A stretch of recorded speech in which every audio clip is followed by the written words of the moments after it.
క్రీస్తుని ఊటగా రక్తంబు కారుచునుండబల్లెపు ప్రకపోటు. ప్రభువును రక్షకుడైన యేసుక్రీస్తు వారి పరిశుద్ధ నామములో అందరికీ వందనాలు. సౌండ్ కొంచెం కావాలి, కొంచెం సౌండ్. ఇంకోటి ఇస్తారా? Praise the lord.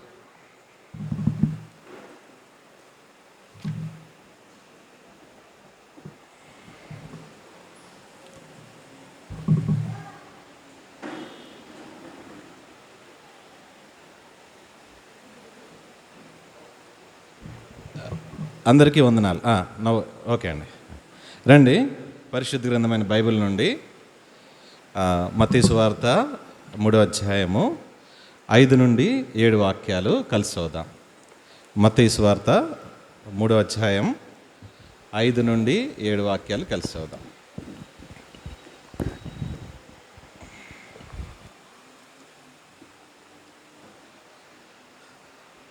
ఆ సమయమున యెరూషలేము వారును యూదయ వారందరూ యోర్దాను నదీ ప్రాంతముల వారందరూ అతని యొద్దకు వచ్చి తమ పాపములను ఒప్పుకొనుచు యోర్దాను నదిలో అతని చేత బాప్తిస్మము పొందుచుండురి. అతడు పరిసయ్యులలోనూ సద్దుకయ్యులలోనూ అనేకులు బాప్తిస్మము పొందు వచ్చుట చూచి, సర్పసంతానమా, రాబోవు ఉగ్రతను తప్పించుకొనుటకు మీకు బుద్ధి చెప్పువాడు ఎవడు? మారు మనస్సుకు తగిన ఫలము ఫలించుడి. ప్రేమగల తండ్రి, కృపగలిగిన దేవా, మహోన్నతుడా, సర్వాధికారి, నిత్యుడు అయిన దేవా, కృపాసత్య సంపూర్ణునిగా ఆ వాక్యమే నాయన కృపాసత్య సంపూర్ణునిగా మా మధ్య నివసించేటువంటి గొప్ప దేవుడు అయినందుకు, సర్వశక్తిమంతుడు అయినందుకు ప్రభా నీకు వందనాలు చెల్లించుకుంటున్నాం.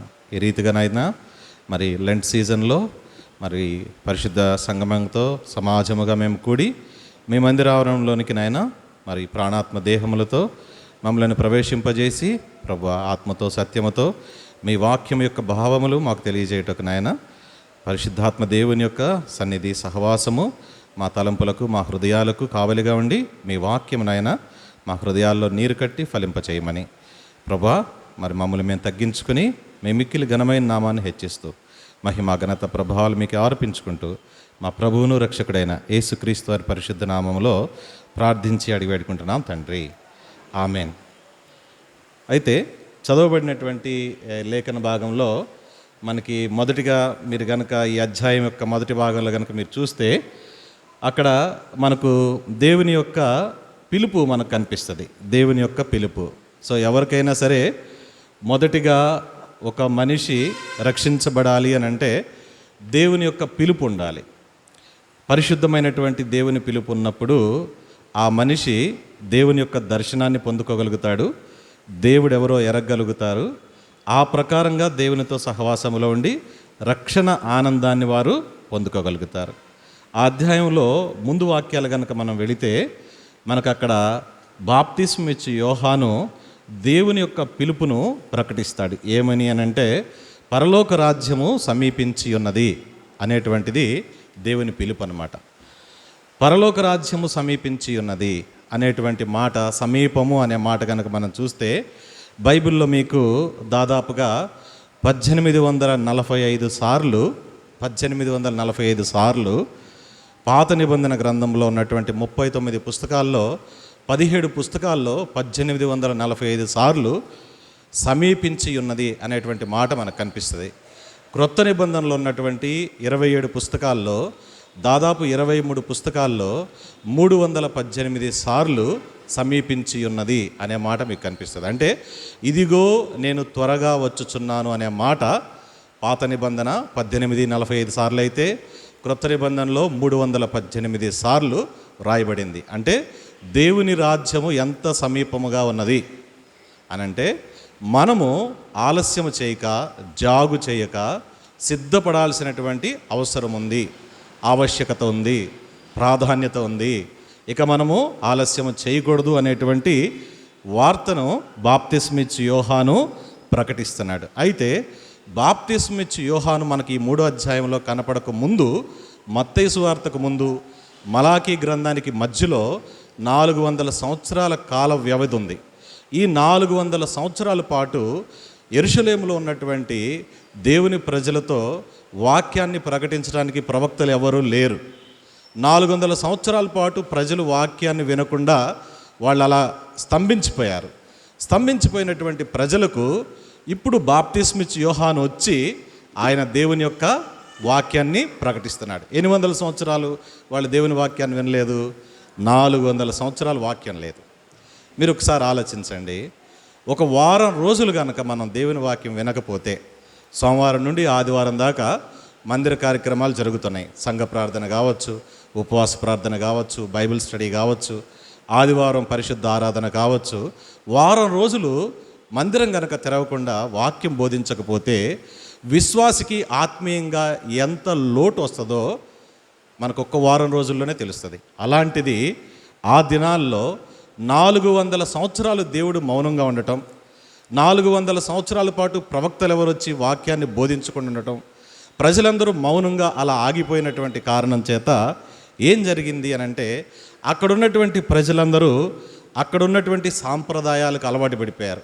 అప్పుడున్నటువంటి గ్రీకు సాంప్రదాయానికి, అప్పుడున్నటువంటి రోమ్ పరిపాలనకి, అప్పుడున్నటువంటి చక్రవర్తుల యొక్క ఆచార వ్యవహారాలకి వాళ్ళు అలవాటు పడిపోయాడు. అంటే సగము భక్తిలోకి వచ్చారు, సగము అక్కడ ఉన్నటువంటి సాంస్కృతికమైనటువంటి విషయాలనికి వెళ్ళిపోయారు.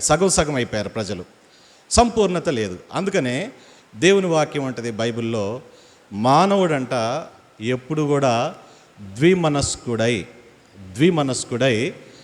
తన యొక్క మార్గములన్నిటినీ తారుమారు చేసుకుంటాడంట. ద్విమనస్కుడు అంటే 2 మనసులు ఉన్నాయి.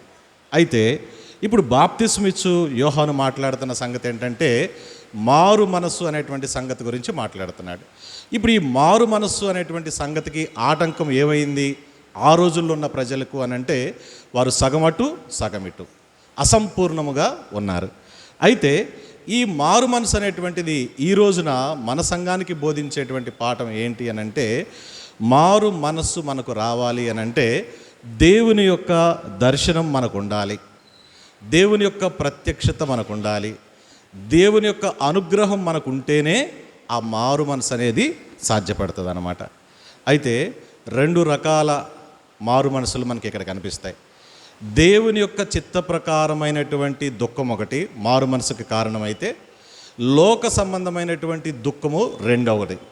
లోక సంబంధమైనటువంటి దుఃఖాన్ని బట్టి కూడా మనసు మార్చుకుంటారు, దైవ చిత్తానుసారమైనటువంటి దుఃఖాన్ని బట్టి కూడా మనసుని మార్చుకుంటారు. అందుకనే పౌలు గారు అంటాడు, దైవ చిత్తానుసారమైనటువంటి దుఃఖమంట రక్షణార్థమైనటువంటి మారు మనసుని తీసుకొస్తే, లోక సంబంధమైనటువంటి దుఃఖమంట మరణాన్ని తీసుకొస్తుంది.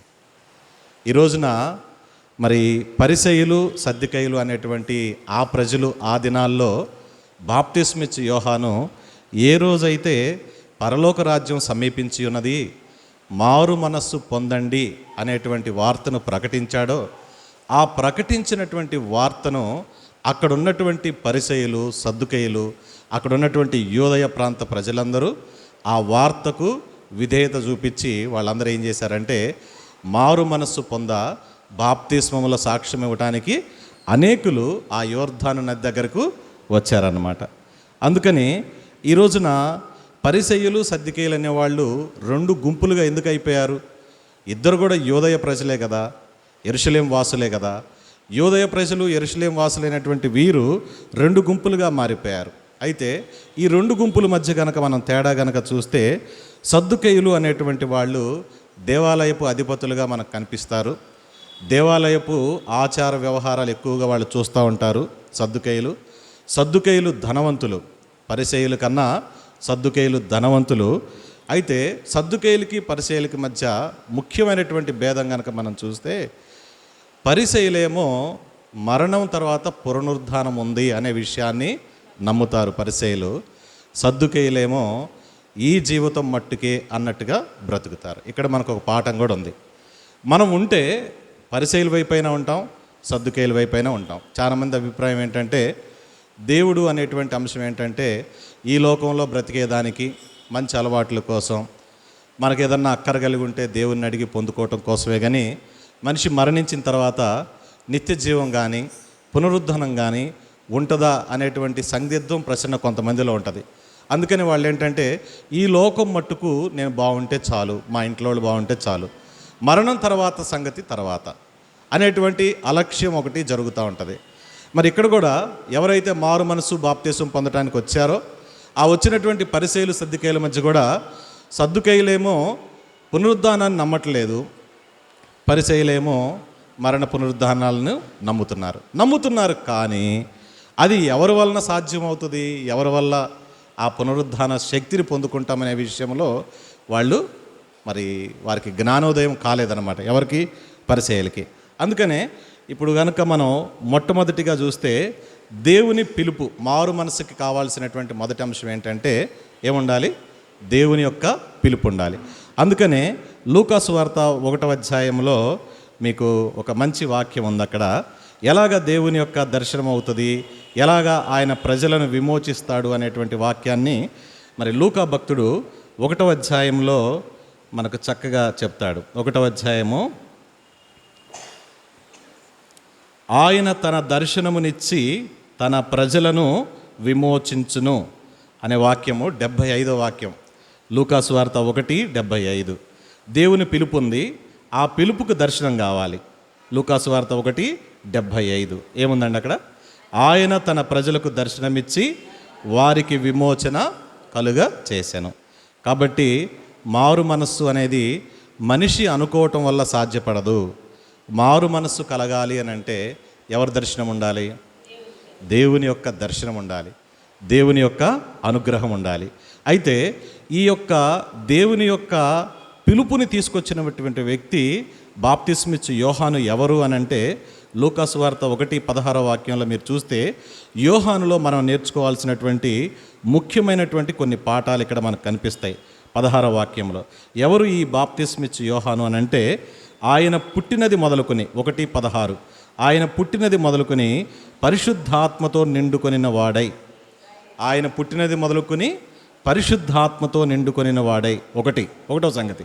రెండోది ఏం చేస్తాడు ఆయన, ఇశ్రాయేలీయుల అనేకులను ప్రభు అయిన వారి దేవుని వైపుకు తిప్పును, ప్రభు అయిన వారి దేవుని వైపుకు త్రిప్పును, అనేకులను దేవుని వైపుకు త్రిప్పును.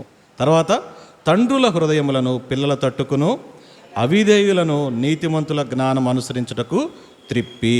అంటే ఇక్కడ మీకు అనేక పర్యాయాలు త్రిప్పి అంటే ఏంటి, తిరుగుట, అనేకులను దేవుని వైపుకు తిప్పుట, అనేకులను మరి ఆయుత్తపరచుట, అనేకులను సిద్ధపరచుట, అనేకులు పరిశుద్ధాత్మ చేత నింపబడుట, ఇవన్నీ దేనికి సాదృశ్యంగా ఉన్నాయనంటే దేవుని యొక్క దర్శనానికి, రక్షణకు సాదృశ్యమే ఉన్నాయి. ఈ రోజున మారు మనస్సు అనంటే దేవుని వైపుకు త్రిప్పబడుట. మారు మనస్సు అనంటే దేవుని వైపుకు త్రిప్పబడుట. అవసరం ఏమొచ్చింది దేవుని వైపు త్రిప్పబడుట? మనం బాగానే ఉన్నాం కదా, మనమేమి మరి మనలో ఏమి లోపాలేం పెద్ద కనిపించట్లేదు కదా, దేవుని వైపు తిరగాల్సిన అవసరం ఏంటి మనిషికి అనంటే మానవుడు ఈ లోకములో విరోధమైనటువంటి ఆత్మ అనగా అపవాది సంబంధమైనటువంటి విధానాలు, అలాగే ఈ లోకనాథుడు ఈ లోక సంబంధమైనటువంటి ఆచార సాంప్రదాయాల ప్రకారముగా ఈ లోక ధర్మమును అనుసరించేటువంటి విధానం మానవుల్లో ఎక్కువగా ఉంది. మనం ఎఫెసీ పత్రిక 2వ అధ్యాయం చూస్తే లోక ధర్మమును అనుసరించి అనే మాట కనిపిస్తుంది. ఈ లోకంలో ఏముంటాయి, శరీరాశలు, నేత్రాశలు, జీవపడంబాలు, పాపము, చీకటి ఈ లోకంలో ఉంటుంది. మరి లోక ధర్మాన్ని అనుసరించినప్పుడు అది దేవునికి విరోధం అవుతుంది. కాబట్టి దేవునికి విరోధమైనటువంటి ఆత్మ కలిగిన ప్రతి మానవుడు పరిశుద్ధాత్మ దేవుని యొక్క సన్నిధి, పరిశుద్ధాత్మ దేవుని యొక్క మరి ఆ సహవాసము కావాలి అని అంటే ఆ విరోధమైనటువంటి ఆత్మ పోయి ఏ ఆత్మ మనలోనికి ప్రవేశించాలి అని అంటే పరిశుద్ధాత్మ దేవుడు మనలోనికి కాబట్టి ఈ రోజున విరోధమైనటువంటి ఆత్మ కలిగిన ప్రతి మానవుడు కూడా తన ఆత్మీయ స్థితి చనిపోయినటువంటి విధానంలోనే ఉంటుంది. కాబట్టే వారి కనులకు దేవుని వాక్యములో ఉన్నటువంటి సత్యమును, ఆ వెలుగును వాళ్ళు చూడలేరు. వారి చెవులకు దేవుని వాక్యములో ఉన్నటువంటి గ్రహింపు వాళ్ళు గ్రహించుకొనలేరు. వారు ఇంకనూ ఎట్లా ఉంటారంటే దేవునికి దూరస్తులుగా ఉంటారు. సమీపస్తులుగా రావాలి అని అంటే వాళ్ళు శుద్ధమైనటువంటి ఆత్మను కలిగి ఉండాలి. మొదటిగా దేవుని పిలుపు ఉండాలి. ఆ దేవుని పిలుపులో దేవుని దర్శనం ఉండాలి. ఆ దేవుని దర్శనములో విమోచన కార్యం జరగాలి. ఆ విమోచన కార్యమును బట్టి మనిషి లోకము నుంచి దేవుని వైపు తిరగాలి. దేవుని వైపు తిరుగుతున్నాడు అని అంటే అతనిలో ఉన్నటువంటి ఆత్మ ఏంటంటే పరిశుద్ధాత్మ, ఆయనలో నివసించాలన్నమాట. కాబట్టి మరి ఎంతమందో పరిసయ్యులు సద్దుకయ్యులు మారు మనసు పొందుడి అనగానే వాళ్ళందరూ కూడా యోర్దాను నది దగ్గరకు వచ్చి బాప్తిస్మానికి సిద్ధపడ్డారు. అందుకనే బాప్తిస్మిచ్చి యోహాన్ అంటున్నాడు, మీరందరూ బాప్తిస్మానికి వస్తున్నారు, బాగానే ఉంది, సంతోషమే. కానీ బాప్తిస్మం తీసుకుంటున్నారు కానీ అది నిజమైనటువంటి సంతోషాన్ని, ఆనందాన్ని మీకు ఇస్తుందా? నిజమైన సంతోషము, ఆనందం మీకు వస్తుందా? అదే లూకాసు వార్తలో కూడా ఇందాక 16వ వాక్యంలో మీరు చివరి భాగం కనుక చూస్తే 1:16లో మీకు అక్కడ ఒక మాట కనిపిస్తుంది. 16 చివరి భాగం, అనేకులకు సంతోషము గనుక నీకు సంతోషమును మహా ఆనందమును కలుగును. రక్షణలో ఏముందంటే సంతోషము, మహా ఆనందము. ఇప్పుడు బాప్తీసం తీసుకుంటున్నారు కదా వీళ్ళందరూ. మరి బాప్తీసం తీసుకునేటువంటి వీళ్ళందరిలో సంతోషము, ఆనందము ఉందా? మారు మనసు పొందామంటున్నారు, బాప్తీసంలో పాల్గొన్నారు. బాప్తీసంలో పాల్గొంటే సంతోషము, ఆనందము కావాలి.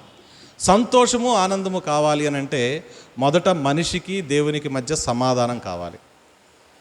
దేవునికి మనిషికి మధ్య సమాధానం కావాలి. దేవునికి మనిషికి మధ్య సమాధానం కావాలి అని అంటే ఆ సమాధానం ఎలా విత్తబడుతుంది అని అంటే దేవుని యొక్క నీతి సమాధానమును విత్తును అని దేవుని వాక్యం ఉంది.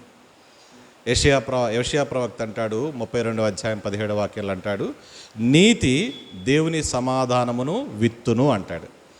ఆ సమాధానం విత్తటం వల్ల మనిషికి వచ్చేటువంటిది ఏంటి అని అంటే నిమ్మళమైన మనస్సు, నిబ్బరమైనటువంటి హృదయము, దేవుని యొక్క సన్నిధిలో సంతోషంగా దేవుని సేవించడానికి కావాల్సినటువంటి విధానం మనిషిలోకి వస్తుంది అన్నమాట. మరి ఆ నీతి అనేటువంటిది విత్తబడాలి అని అంటే ఎవరైతే దేవుని వాక్యమును ఒప్పుకుంటారో, ఎవరైతే ఆ దేవుని వాక్యపు వెలుగులో వారు పాపక్షమాపణ పొందుతారో, ఆ పాపక్షమాపణ పొంది పశ్చాత్తాపంతో కలిగినటువంటి హృదయం, విరిగి నలిగినటువంటి హృదయముతో దేవుని సన్నిధిలో ఎవరైతే ప్రభువా నేను పాపిని, నన్ను క్షమించు, నన్ను కరుణించు అని ఎవరైతే దేవుని ప్రాధేయపడతారో వారికి మాత్రమే దేవుని యొక్క నీతి ఆపాదించబడుతుంది. అందుకనే అబ్రహాం అంటాడు కదా, ఆ వాక్యము ఏ రోజైతే ప్రత్యక్షమైనదో ఆ ప్రత్యక్షమైనటువంటి వాక్యాన్ని అబ్రహాము నమ్మాడు కాబట్టి అతడు నీతిమంతుడిగా ఎంచబడ్డాడు. దేవుని వాక్యాన్ని హృదయపూర్వకంగా నమ్మిన వాళ్ళు నీతిమంతులుగా ఎంచబడతారనమాట. నీతిమంతులుగా ఎంచబడినటువంటి వారిలోనే సమాధానం విత్తబడుతుంది. ఆ సమాధానం విత్తబడినటువంటి వారిలోనే భయం ఉండదు. వాళ్ళందరూ కూడా నిత్య జీవానికి వారసులవుతారన్నమాట. కాబట్టి మరి ఈరోజు మన పాఠంలో ముఖ్యమైనటువంటి అంశం ఏంటంటే మారు మనస్సుకు తగినటువంటి ఫలము ఫలించాలి అని అంటే పశ్చాత్తాపం అనేటువంటి వేరు విశ్వాసలో ఉండాలి. ఈ పశ్చాత్తాపం అనేటువంటి వేరు మనలో ఉంటే దానికి కొన్ని గుర్తులు ఉన్నాయి. మొదటి గుర్తు ఏంటంటే ఈరోజు మీరు పశ్చాత్తాపడ్డారు అనంటే మొదటి గుర్తు ఏంటంటే యెషయా గ్రంథము 6వ అధ్యాయం 5వ వాక్యంలో ఉంటుంది. యెషయా అంటాడు, ఏ రోజైతే ఇందాక మనం చదివాం లూకాసు వార్త 1వ అధ్యాయము, అక్కడ దర్శనం అన్నాం, దేవుని దర్శనం మనల్ని విమోచిస్తుంది అని మీరు చూశారు. ఇప్పుడు యెషయా భక్తుడు చూడండి, కనులారా దేవుని చూసినప్పుడు యెషయా పలికిన మాట ఏంటంటే అయ్యో నేను నాశనమైపోయాను అంటాడు. దేవుణ్ణి చూసి నాశనమైపోయాను అంటున్నాడు ఏంటి యెషయా ప్రవక్త? ఏమైంది యెషయాకి అని అంటే నా హృదయం నలిగిపోయినది, అయ్యో నేను నాశనమైపోయాను, నేను అపవిత్రమైనటువంటి పెదవులు గలవాడను, అపవిత్రమైనటువంటి పెదవులు గల ప్రజల మధ్య నివసిస్తున్నవాడను, నేను నశించిపోయాను అంటున్నాడు. దేవుని చూసిన వెంటనే ఆనందం కలగాల్సినటువంటి పరిస్థితిలో యెషయా ఎందుకు ఇలాంటి మాటలు మాట్లాడుతున్నాడు? ఎందుకు యెషయా ప్రవక్తలో ఇంత భయం వచ్చింది అని అంటే ఎప్పుడైతే అపవిత్రుడైనటువంటి మానవుడు పరిశుద్ధుడైనటువంటి దేవుని చూస్తాడో మనకేం కలుగుతుంది? భయం కలిగిద్ది. రెండవది ఏమనిపిస్తుంది? మనలో పాపం కనిపిస్తుంది. మూడవది ఏం కనిపిస్తుంది? అపవిత్రత మొత్తం కనిపిస్తుంది. అయినా సరే కనపడట్లేదు, దేవుని దగ్గరికి వస్తే భయం లేదు. మనం అంతా బాగానే ఉన్నాం, పరిచయుల వల్లే సద్దుకైల వల్లే మనం అంతా బాగానే ఉన్నాం, శుభ్రంగానే ఉంది మన జీవితం అనుకుని ఉంటే దేవునికి మనకి మధ్యలో ఉన్నటువంటి ఆ ఎడమ ఇంకా పెరిగిపోతుంది అన్నమాట. సో మొదటి గుర్తు ఏంటంటే అపవిత్రమైనటువంటి పెదవులు, అపవిత్రమైనటువంటి హృదయము, అపవిత్రమైనటువంటి ప్రజలు, అపవిత్రమైనటువంటి స్థలముల్లో పరిశుద్ధుడైన దేవుడు నివాసము చేయడు. కాబట్టి దేవుణ్ణి నీవు చూడాలి అని అంటే మొదటి స్థలం ఏంటి? నీ హృదయమే. అందుకనే దేవుని వాక్యం ఉంది, హృదయ శుద్ధి గలవారు ధన్యులు, వారు. దేవుని చూడపోతే మీకు మారు మనసు ఎట్లా వస్తుంది? దేవుని చూడాలి అని అంటే అది మనుషుల వల్ల అవుతుందా? అవ్వదు. దేవుడు దర్శనమైతేనే సాధ్యపడిద్ది. సో మొదటి గుర్తు ఏంటంటే దేవుణ్ణి చూచి నీవు యెషయా మాదిరిగా పశ్చాత్తాపడేటువంటి గుర్తు, మొదటి గుర్తు. రెండవదిగా చూస్తే జక్కయ్య యొక్క జీవితాన్ని మీరు కనుక చూస్తే, జక్కయ్య లూకాసు వార్త 19వ అధ్యాయం 1-10 వాక్యాల్లో మీరు చూస్తే జక్కయ్య ప్రదర్శించినటువంటి దాతృత్వం. ఇక్కడ జక్కయ్య దాతృత్వాన్ని ప్రదర్శించాడు అని మనం అంటున్నాం, కానీ జక్కయ్య చేసిన పని ఏంటి అని అంటే అక్కడ ఉన్నటువంటి పేద ప్రజలు, అక్కడ ఉన్నటువంటి అనేకమైనటువంటి ప్రజలను అణిచివేసి ఆయన ఏం చేశాడు? మనుషుల దగ్గర నుంచి సుంకం వసూలు చేశాడు. ఆ డబ్బు వసూలు చేసినటువంటి దానికి మరి దేవుణ్ణి ఎప్పుడైతే జక్కయ్య చూశాడో, చూసిన వెంటనే తాను ఎంత వసూలు చేశాడో వసూలు చేసిన దాన్ని మొత్తం అన్ని రెట్లు తిరిగి ఇచ్చేశాడు. దీన్ని ఏమంటారు? ప్రభువుని చూడనంత వరకు జక్కయ్య తన వ్యాపారం చేసుకున్నాడు కదా, ప్రభువుని చూచిన వెంటనే అందరికీ రిటర్న్ చేయటం మొదలుపెట్టాడు. మరి ఒకప్పుడు లేదు ఈ మనసు జక్కయ్యకి. ఇప్పుడు ఈ మనసు ఎక్కడి నుంచి వచ్చింది? ఈ మనసుని ఏ మనసు అని అంటారు? మారు మనసు కదా. మారు మనసు వచ్చిందే కాబట్టేగా ఎవరి దగ్గరనైతే తీసుకున్నాడో తీసుకున్న వాళ్ళందరికీ కూడా తిరిగి ఇవ్వటం మొదలుపెట్టాడు. అందుకనే యేసు ప్రభు వారి నోటుగుండానే 9వ వాక్యంలో అంటాడు, నేడు ఈ ఇంటికి రక్షణ వచ్చింది. చూడండి, రెండవది, నేడు ఈ ఇంటికి రక్షణ వచ్చింది. రక్షణ అనేది అది చిన్న విషయం కాదండి. ఎందుకంటే రక్షణ రావటం అంటే మనిషి తనంతట తాను అనుకుని దేవుణ్ణి సంపాదించాలంటే అవ్వదండి. లోకంలో అన్ని సంపాదించవచ్చు, చదువులు సంపాదించవచ్చు, వ్యాపారాలు చేయొచ్చు, ఏవైనా సంపాదించవచ్చేమో, కానీ దేవుని సంపాదించాలంటే అది అవ్వదు. దేవుడు అంతటా దేవుడే నీ హృదయంలోనికి వెలిసి ఈరోజు రాత్రి ఒక కలలోకి వచ్చి బాబు అని నిన్ను పిలిచినప్పుడు, ప్రభువా నీవెవరు అని నీవు అన్నప్పుడు ఆయన ఎవరో ఈ 66 పుస్తకాల బైబిల్లో ఆయన కనబరుచుకుంటాడు. అలా ప్రతి ఒక్కరూ, రక్షించబడిన ప్రతి ఒక్కరికి దేవుని యొక్క దర్శన ప్రత్యక్షతలు ఉంటాయి. ఏ సందర్భంలో కలుస్తాడో మనకు తెలియదు, కానీ ఒక్కొక్క మనిషిని ఒక్కొక్క రకంగా దేవుడు దర్శించి వారిని తన సొంత ప్రజలుగా చేసుకుంటాడనమాట. ఇప్పుడు జక్కయ్యని దర్శించిన వెంటనే జక్కయ్యకి మారు మనసు వచ్చింది, ఆ ఇంటికి రక్షణ వచ్చింది. తర్వాత మీరు సిలువ మీద ఉన్నటువంటి దొంగలు, లూకాసు వార్త 23:40-41 వాక్యాల్లో మీరు చూస్తే 2 దొంగలు ఉన్నారండి సిలువ మీద. ఒక దొంగ ఏమో, అయ్యా మనం చేసిన దానికి మనము తగిన వాళ్ళమే శిక్షకు, కానీ ఏ నేరము చేయనటువంటి ఈ క్రీస్తు మన మధ్య ఉన్నాడు కదా, మనమైతే శిక్షకు అర్హులమే, మరి ఈ ప్రభు ఏం చేయనటువంటి ప్రభువును కూడా సిలువ వేశారు, అయ్యో అని ఒక దొంగ బాధపడ్డాడు. ఇంకొక దొంగ మాత్రం ప్రభువుని వెక్కిరిస్తూ ఉన్నాడు. ఆయన ప్రభు అయితే ఆయన రక్షించుకోమను అని వెలిచూపు చూపించాడే కానీ విశ్వాసం చూపించలా. ఈరోజు నమ్మకానికి కావాల్సింది ఏంటంటే విశ్వాసము, వెలిచూపు కాదు. మనుషులం కాబట్టి మనం జ్ఞానేంద్రియాలు కలిగి ఉన్నాం కాబట్టి చూస్తేనే నమ్ముతాం. ఆ దేవుడు ఎవరో చూపించు నేను నమ్ముతాను అంటారు. చూడు, 66 పుస్తకాల బైబిల్ నీ దగ్గర ఉంది. ఎన్ని సంవత్సరాల నుంచి దేవుని యొక్క వాక్యాలు మనకు వినపడుతున్నాయి. ఆ వినపడుతున్నటువంటి వాక్యాలు నీకు వినపడట్లేదు, నీ హృదయానికి గ్రహింపవటం లేదు అని అంటే నీకు దేవునికి మధ్య అడ్డుగా ఉన్నదేంటి? ఒకే ఒకటి, పాపము. ఆ పాపం అంటే ఏంటి? దేవుని యొక్క ఆజ్ఞలు ఏవైతే చెప్పాడో చేయొద్దన్నవి మనం అవిధేయులుగా ఉన్నాం కాబట్టి, దేవునికి ఇష్టకరంగా మనం ఉండట్లేదు కాబట్టి ఇవన్నీ ఆటంకం, అడ్డుగోడలు అయిపోయినాయి. కాబట్టి ఈరోజు మానవుడు దేవుని దగ్గరికి రాలేని పరిస్థితుల్లో ఉన్నాడు. మరి 2 దొంగలు ఒకే స్వభావం కలిగిన వాళ్ళు మనుషులే. ఒక ఆయనేమో ప్రభువుని చూసి అయ్యో అన్నాడు, ఇంకొక ఆయనేమో ఆయన ప్రభు అయితే ఆయన రక్షించుకోమని అంటున్నాడు. మనం ఏ రకంగా ఉన్నాం? అయ్యో అనేటువంటి మనస్సు కలిగినటువంటి పశ్చాత్తాపం, మారు మనసు ఉంటేనే అయ్యో అనే ఫీలింగ్ వస్తుంది.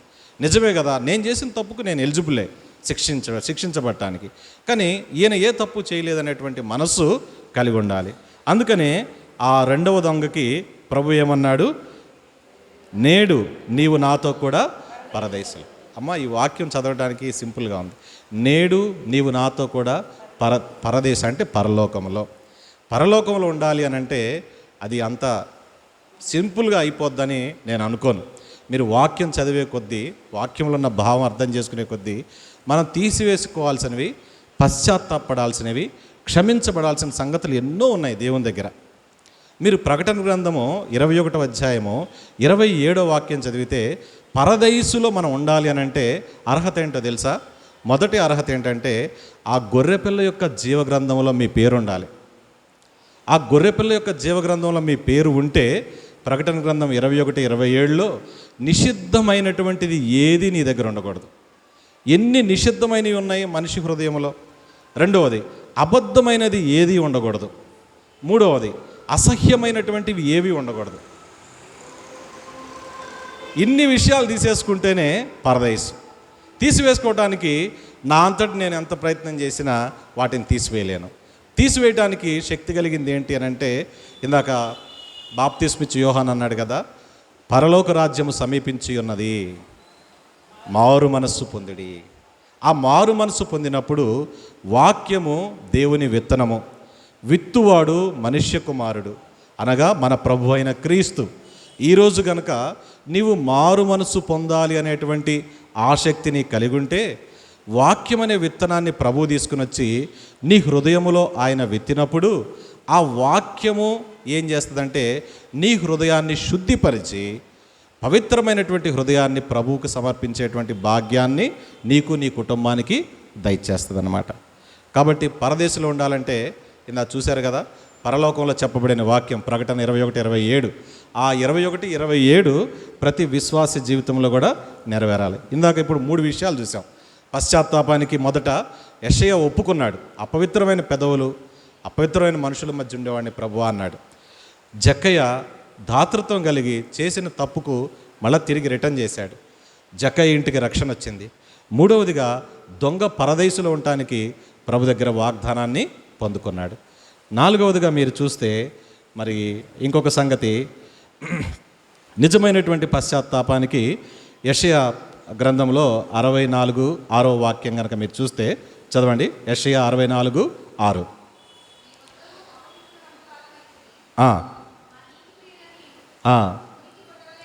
చూడండి, దేవుణ్ణి సంతోషపెట్టడానికి మనం ఏవైనా సరే మనం చేసే పనులను బట్టి దేవుడు సంతోషిస్తాడంటే అది వాస్తవం కాదండి. మనం పనులను బట్టి దేవుణ్ణి సంతోషపెట్టలేం. మన పనులన్నీ కూడా మంచిదే, దాతృత్వం కలగటం, మనకు వర్ధిల్ని కొలిది మందిరంలోనికి తీసుకురావటం, సమృద్ధిని, మనం పేదలకు సహాయం చేయటం, ఇవన్నీ ఒక పక్క అయితే రక్షణ కార్యం అనేది అది దైవ కార్యం. అది దేవుని యొక్క మరి గ్రంథంలో రాయబడిన వారు, ఆయనచే పిలువబడిన వారు, ఏర్పరచబడిన వారు, ఆయన సంకల్పం చొప్పున సమస్తం సమకూడి ఆ మనుషులను ఆయన భోగేసుకుంటాడు. కాబట్టి పనుల వల్ల దేవుణ్ణి ఎవరు సంతోషపెట్టలేరు. మరి అలాంటి పనుల వల్ల మరి నేను మందిరానికి ఈ పని చేస్తున్నా, ఆ పని చేస్తున్నా, తప్పక నన్ను దేవుడు జ్ఞాపకం చేసుకుంటాడులే అనే నిర్లక్ష్యం చేయొద్దు. పనులు చేయాలి, కానీ ఆ పనులతో పాటు ప్రతిరోజు దేవుని వాక్యం చదవాలి. ఉదయం, సాయంత్రం, మధ్యాహ్నం మోకరించి ప్రార్థన చేయాలి. కుటుంబంలో రక్షణ లేని వారి కోసం ప్రయాసపడాలి. బాప్తిస్మిచ్చు యోహాను చూడండి, అనేకులను దేవుని త్రట్టు త్రిప్పుటకు దేని వల్ల తిప్పుతున్నాడు? వాక్యం ద్వారా తిప్పుతున్నాడు. తండ్రుల హృదయాలు పిల్లల తట్టు త్రిప్పుతున్నాడు. దేనివల్ల? పరిశుద్ధాత్మ వల్ల త్రిప్పుతున్నాడు. మరి సిద్ధపడి దేవుని రాజ్యానికి ఆయుత్తపడిన వారిని సిద్ధపరుస్తున్నాడు. ఆయనకు ఒక మినిస్ట్రీ ఉంది.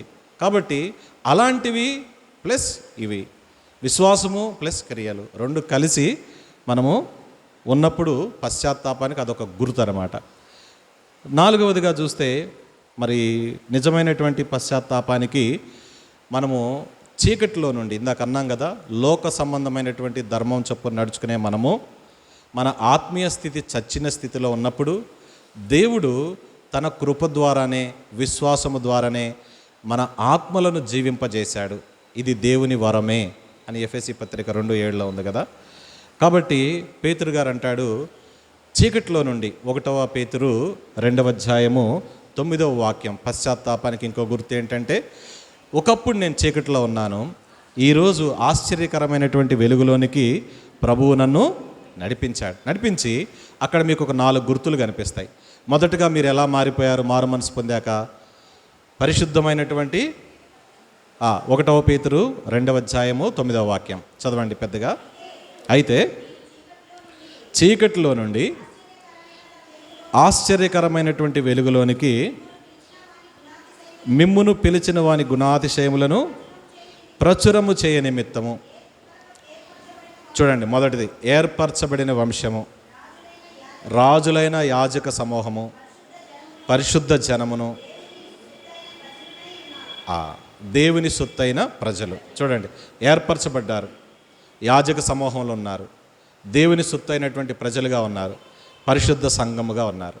మారు మనస్సు పశ్చాత్తాపం కలిగినటువంటి వ్యక్తిలో ఇవన్నీ కూడా సమృద్ధిగా ఉండాలి.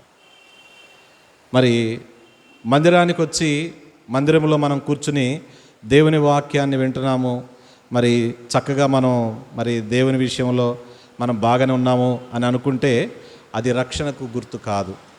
ఇప్పుడు మీరు చూసినటువంటివన్నీ కూడా మరి రక్షించబడ్డామనేటువంటి వాళ్ళు, రక్షణ లేనటువంటి వారు మరి వాటిని గమనించాలి. అదే నిజమైన పశ్చాత్తాపం.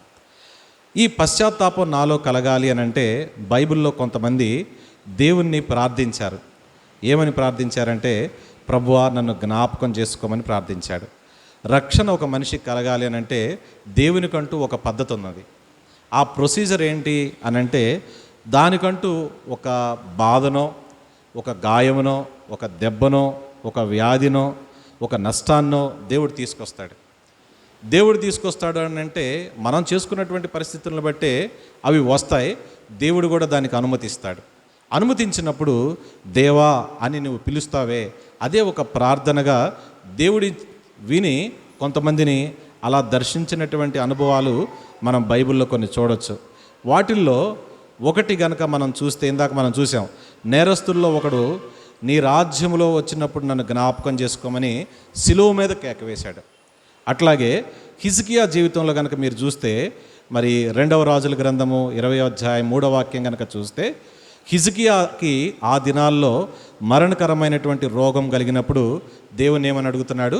దేవా నన్ను జ్ఞాపకం చేసుకో. ఇందాక దొంగ అడిగాడు, నన్ను జ్ఞాపకం చేసుకొని రాజ్యములని. ఇప్పుడు హిజ్కియా అడుగుతున్నాడు, నన్ను జ్ఞాపకం చేసుకో అంటున్నాడు. అపోస్తులుడైన పౌలు అంటాడు 2వ తిమోతి 4:14లో, నా పక్షమున ఎవరూ నిలవలేదు, అందరూ నన్ను విడిచిపోయారు, కానీ నన్ను బలపరిచినది ఎవరు అనంటే ఆ దేవుడే. కాబట్టి సంసోన్ అంటాడు, ఆయన 2 కళ్ళు కోల్పోయినప్పుడు, సంసోను న్యాయాధిపతులు 16వ అధ్యాయము 28వ వాక్యంలో ఆయన అంటాడు, ప్రభువా దయచేసి నన్ను ఈ ఒక్కసారికి జ్ఞాపకం చేసుకో అంటాడు. ఎంతమంది దేవుణ్ణి జ్ఞాపకం చేసుకో అని అంటున్నారు. ఎందును బట్టి జ్ఞాపకం చేసుకోమంటున్నారు? దేవుని యొక్క అనుగ్రహం పొందుకోవటానికి, దేవుని యొక్క కృపను పొందుకోవటానికి, దేవుని యొక్క బలం పొందుకోవటానికి బైబిల్లోని భక్తులందరూ నన్ను జ్ఞాపకం చేసుకో అని చెప్పని వాళ్ళు అన్నప్పుడు ఆ ప్రకారంగానే దేవుడు వారిని జ్ఞాపకం చేసుకుని వారిని బలపరిచాడు. అందుకనే హెబ్రీలకు రాసినటువంటి పత్రిక 11వ అధ్యాయము 6వ వాక్యంలో కనుక మీరు చూస్తే మోషే యొక్క నమ్మకత్వాన్ని మనకు కనిపిస్తుంది. మారు మనస్సు పశ్చాత్తాపానికి ఒక మనిషిలో ఉండాల్సినది ఏంటి అని అంటే ఆ వ్యక్తి యొక్క నమ్మకత్వం దేవుని పట్ల. చూడండి 24వ వాక్యం 11:24 హెబ్రీలకు రాసిన పత్రిక 11. మోషే పెద్దవాడైనప్పుడు విశ్వాసమును బట్టి ఐగుప్తు ధనము కంటే క్రీస్తు విషయమైన నింద గొప్ప భాగ్యమని ఎంచుకొని. చూడండి, ఇక్కడ ఐగుప్తు ధనము కంటే క్రీస్తు విషయమైన నింద గొప్ప భాగ్యమని ఎంచుకొని, తర్వాత అల్పకాల పాప భోగము అనుభవించుట కంటే దేవుని ప్రజలతో శ్రమ అనుభవించటే మేలని యోచించి. చాలు, దేవుని ప్రజలతో శ్రమ అనుభవించుట మేలు అని యోచించి, ఈ రోజున క్రీస్తుకు కలిగినటువంటి శ్రమలలో నేను కూడా పాలి భాగస్తుడినే, ఆ శ్రమలలో నేను కూడా మరి కలిసి క్రీస్తుతో కూడా మరి నేను ఉండాల్సిన వాడినే అనేటువంటి వారికన్నా క్రీస్తుని ఆధారం చేసుకుని మనకు వచ్చేటువంటిది ఏంటి, మనం పొందుకునేటువంటివి ఏంటి అనే విషయాలు మనిషి ఎక్కువ ఆలోచించుకుంటాడు. కానీ మరి క్రీస్తు యొక్క శ్రమలలో, క్రీస్తు యొక్క సమాధిలో, క్రీస్తు యొక్క పునరుద్ధానములో ఎవరైతే ఉంటారో వాళ్ళే నిజమైనటువంటి మారు మనస్సు, పశ్చాత్తాపము, బాప్తిస్మములో సాక్ష్యం ఇవ్వగలుగుతారు. అంతేగాని బాప్తిస్మం అనగా ఆ యోర్దాను నది దగ్గరకు వచ్చినటువంటి అనేక మంది పరిసయ్యులు, సద్దుకేయులు, ఆ యోర్దాను దగ్గర ఉన్నటువంటి వాళ్ళందరూ వచ్చి ఆ నీళ్ళల్లో మునుగుట వలన వాళ్ళకి ఏదన్నా ప్రయోజనం ఉంటుందంటే ఆ నీరులో మునుగుట వల్ల లేదు. కానీ క్రీస్తు యొక్క మరణములో, సమాధిలో మనము కూడా శరీరాశులన్నిటినీ సమాధి చేసినప్పుడు మాత్రమే నిత్య జీవం అనేది ఉంటుంది, రక్షణ, ఆనందం ఉంటుంది. ఇప్పుడు ఒకసారి చూడండి, మారు మనసు పొందాము అని అంటారు, తొట్టిలో బాప్తిస్మం తీసుకుంటాం, అంత మాత్రాన మనం పూర్తిగా దేవుని వైపు తిరిగామా అనేటువంటిది ఆలోచించుకుంటే అది ఆ వ్యక్తికే తెలుసు ఎంతవరకు మారారు. ఇంకా పాత జీవితం ఇంకా ఎంత ఆ మనిషి లోపల ప్రేరేపిస్తుంది, ఇంకా పాత పద్ధతులు ఇంకెంత ఉన్నాయి అనేటువంటిది ఆలోచించినప్పుడు ఈ బాప్తిస్మములో మనిషి యొక్క హృదయము, మనిషి యొక్క మనస్సు, మనిషి యొక్క చిత్తము, మనిషి యొక్క ఆత్మ సంపూర్ణముగా దేవునితోటి తిరుగుతాయి అన్నమాట. అంటే మరి అప్పుడు ఏ పాపం చేయరా అని అంటే పడిపోవచ్చు, కానీ తిరిగి లేచి ప్రభువా నన్ను క్షమించు అనేటువంటి పశ్చాత్తాప మనసు ఉంటుంది. మరి మారు మనసు, రక్షణ అనుభవం వచ్చినటువంటి వాళ్ళు చేసేటువంటి పాపాలు, తప్పులతో వేరే వాళ్ళతో పోలిస్తే, రక్షణ లేని వాళ్ళతో పోలిస్తే అతి తక్కువగా కనిపించాలి. రోజులు, సంవత్సరాలు గడిచే కొద్దీ ఏంటంటే క్రీస్తు యేసుకు కలిగినటువంటి సమానమైనటువంటి సంపూర్ణతలోనికి ఇంకా మనము ఎదగాలన్నమాట. అప్పుడే ఆ మారు మనసుకు తగినటువంటి ఫలాలు మనము ఫలించగలుగుతాం. అందుకనే ఒక మారు మనసుకు సంబంధించినటువంటి ఉపమానం కనుక మనం చూస్తే లూకాసు వార్త 13లో మీకు ఒక ఉపమానం చూపిస్తాం. లూకాసు వార్త 13లో యేసు ప్రభు వారు ఏం చేస్తారంటే 13:7 వాక్యంలో 13:7 మారు మనసుకు తగినటువంటి ఫలం అని అంటే, గనుక అతడు ఇదిగో ఎన్ని సంవత్సరాల నుండి, 3 ఏండ్ల నుండి ఈ అంజూరపు చెట్టున పండ్లు వెతుకుతున్నాను. ఎవరు వెతుకుతున్నారు? యేసు ప్రభు వారు వెతుకుతున్నారు. 3 సంవత్సరాల నుంచి ఈ అంజూరపు చెట్టు దగ్గర ఫలాలు వెతుకుతున్నారు. కానీ 3 సంవత్సరాల నుంచి ఆయనకి ఏం కనిపించట్లేదు?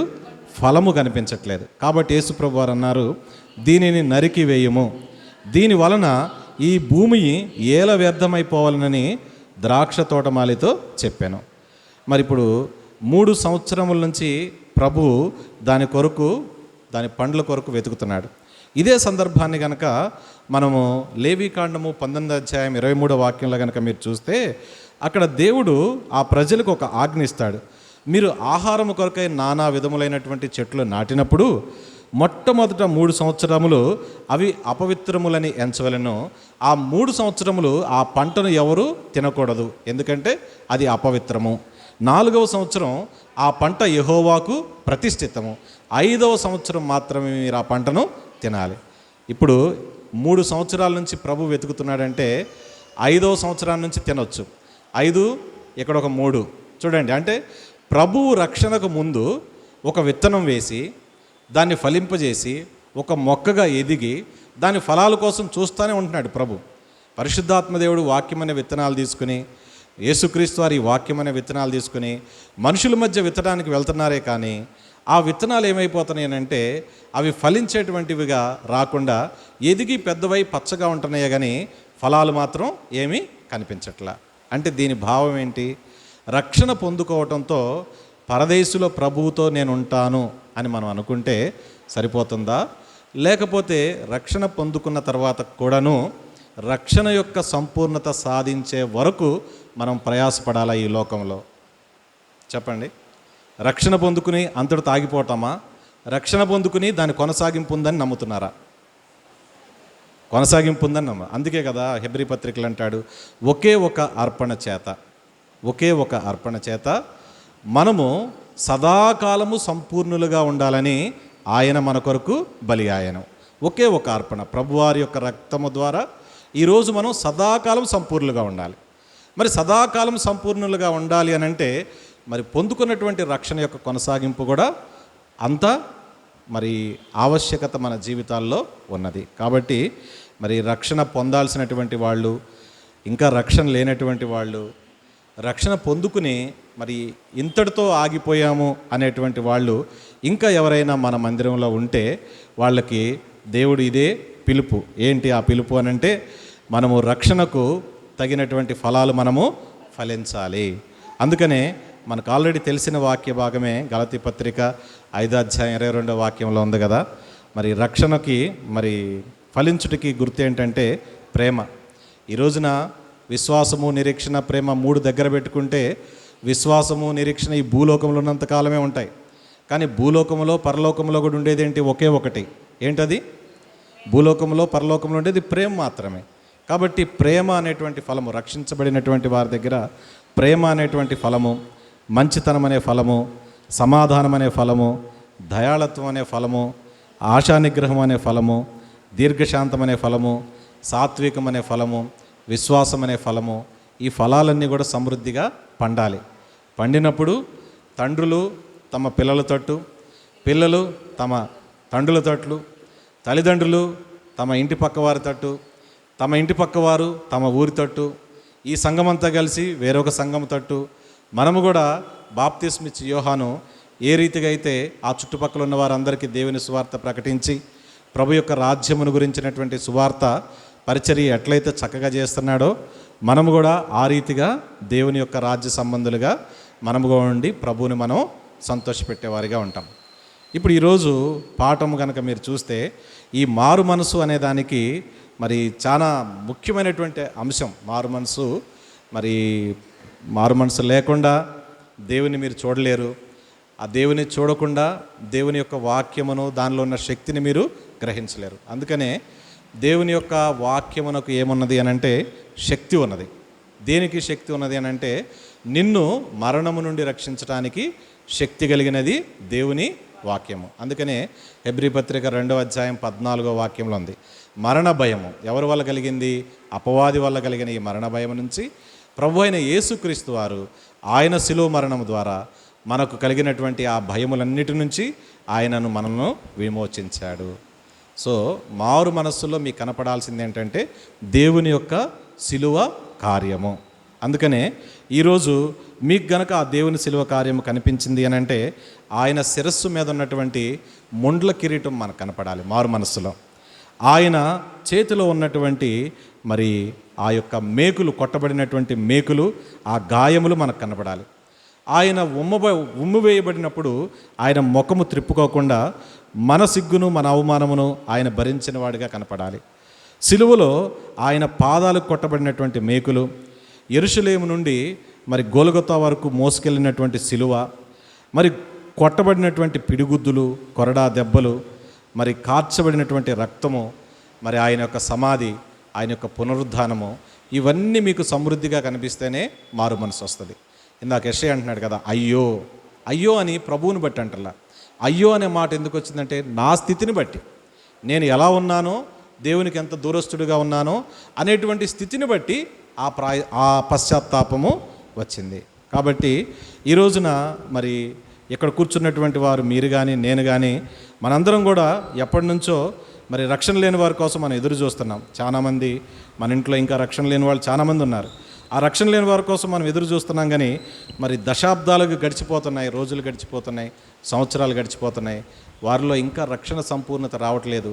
చాలామంది మందిరానికి వస్తున్నాం, వచ్చిన వాళ్ళం ఒట్టిగా తిరిగి వెళ్ళిపోతున్నాం. ఒట్టిగా తిరిగి వెళ్ళకుండా దేవుణ్ణి పొందుకుని తిరిగి వెళ్ళాలి.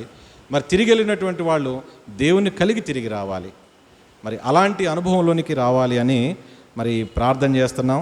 మీరు కూడా మరి ప్రభువా నన్ను జ్ఞాపకం చేసుకో, ప్రభువా నన్ను దర్శించు, నాకు ప్రత్యక్షమవు అని కొంచెం ప్రభు దగ్గర మనం తగ్గించుకున్నప్పుడు ప్రభువు మిమ్మల్ని హెచ్చించి ఆయన మీకు దర్శనమై ఆ రక్షణ ఆనందాన్ని మరలా మీకు పుట్టిస్తాడు. అందుకనే మరి కీర్తనాకారుడైనటువంటి దావీదు 51వ అధ్యాయంలో ఈ కీర్తన ఒకసారి మీరు కనుక చూస్తే దానిలో కొన్ని మంచి మాటలు ఉన్నాయి, అది చూసి మనం ముగిద్దాం. మరి కీర్తన 51లో ఏమంటాడు? దేవా నీ కృప చొప్పున నన్ను కరుణించుము. చూడండి ఏమని అడుగుతున్నాడు, దేవా నన్ను కరుణించుము. తర్వాత నీ వాత్సల్య బాహుళ్యం చొప్పున నా అతిక్రమములను తుడిచివేయము. నా దోషము పోవునట్లు నన్ను బాగుగా కడుగుము. ఇక్కడ దేన్ని కడగాలి? దోషం పోవాలి, పాపం కడగబడాలి, మరి కరుణించబడాలి. ఇవన్నీ దేవుని కార్యాలే. అలా జరిగినప్పుడు మాత్రమే మరి దేవుని యొక్క కృప పొందుకున్నవానిగా నీవు ఉంటావు. అప్పుడు ఏం జరుగుతుంది అని అంటే 51:10 మీరు చదివితే, దేవా నా యందు శుద్ధ హృదయము కలుగజేయము, నా అంతరంగంలో స్థిరమైన మనసు నూతనముగా పుట్టించుము, నీ సన్నిధిలో నుండి నన్ను త్రోసివేయకుము, నీ పరిశుద్ధాత్మను నా యొద్ద నుండి తీసివేయకుము, నీ రక్షణ ఆనందము మరలా నాకు పుట్టించము. కాబట్టి మరి మనం గనక అలాంటి ప్రార్థన గనక మనం కూడా చేస్తే తప్పక దేవుడు మనలను దర్శించి ఆ రక్షణ ఆనందాన్ని పుట్టించి, దేవుడు పిలిచినటువంటి పిలుపుకి పరిశుద్ధాత్మ దేవుడు మనకు తోడై ఉండి ఆ రక్షణ కార్యాన్ని మన జీవితాల్లో కొనసాగిస్తాడు, నెరవేరుస్తాడు.